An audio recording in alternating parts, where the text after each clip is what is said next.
agony. When you want to wake up to face reality, the alarm clock is your savior. If you don't stop and just keep going, you will reach the stars. What does it take to wake your latent talent up?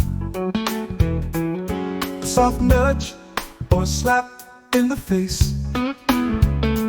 It can be a breakfast in bed or rude awakening. Whatever it is, the end result must be the same.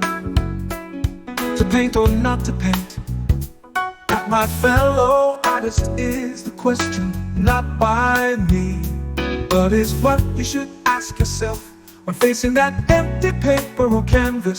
Don't let doubt or lack of resources stop you.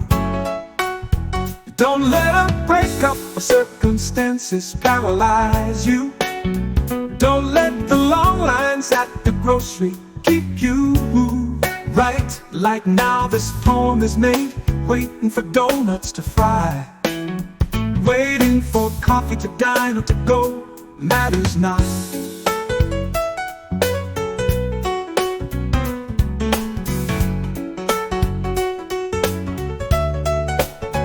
Not a second wasted, not a moment lost to time. Those who have been to the brink know of this. Every bit of life counts, never be bothered by long lines.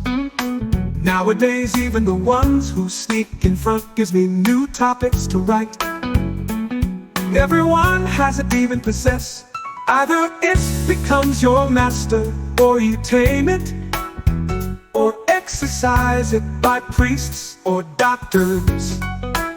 Self-exorcism is a must for those who can't afford the cure or procedure. Better yet, yielding the advice of more skillful and experienced fellow artists. The advice I found is all but the same. You make art to survive, you must create. To live is to thrive. To face your demons, you make art. Your brush and pencil is your wand. Or talk about and paint him until he's vanquished. No matter how strong, you can defeat that self-sabotaging fiend. Let the challenge be your friend.